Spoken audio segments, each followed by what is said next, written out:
Let's take a look at Rule M5 over the wall catches.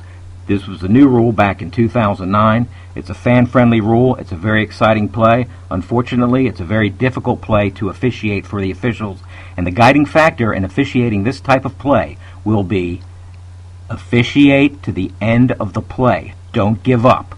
You must follow through, and the officials cannot stop officiating on a Rule M5 over the wall catch.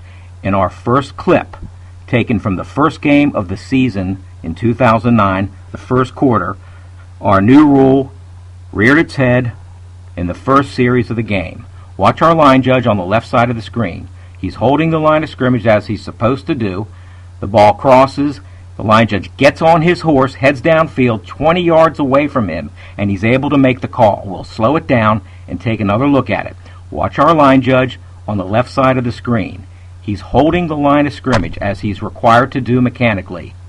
As soon as the ball crosses the line of scrimmage, that line judge knows he's got to get on his horse. He's got a deep play 20 yards away from him. There goes the receiver. Up, smashed over the wall. If it's completed on the other side, we've got a catch. Line judge was on his horse, looking over the wall, and was able to make this call. The vid swap didn't catch it at the end, but here we go.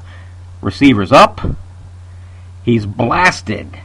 Line judge about 15 yards away, looking over the wall, continues to officiate to the end of the play and makes the call. We're going to contrast that with our next over-the-wall catch.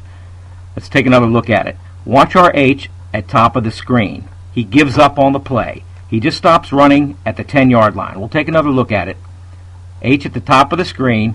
He gets to the 10-yard line and stops officiating. This is not necessarily the H's call. We're a team out there. We got to work together.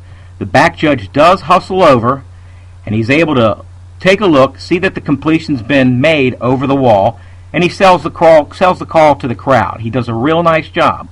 The point to remember is, watch the H. He took the play off. If he had hustled and continued to officiate, he might have been in a better position to rule on this play. Again, it's not necessarily his call. The H takes the play off, stops at the 10.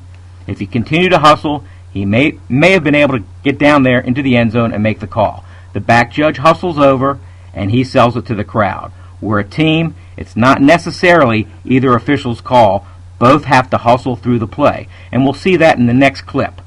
We have a possible over-the-wall catch. The point is the back judge and the linesman, top of the screen in the next clip, both hustled and officiated through the play.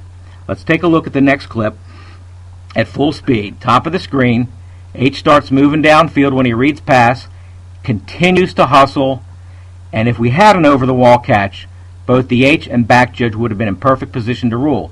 The H reads pass, sees his key going downfield, he gets on his horse, the ball's up in the air, the H continues downfield, he doesn't stop, and the next clip will show that the H was in perfect position to rule on this if we had an over-the-wall catch. That's the key to officiating this play. Hustle. Don't take the play off. Possible over-the-wall catch, and you see the H on the left side of the screen would have been in perfect position to make the call. Hustle on these plays, officials.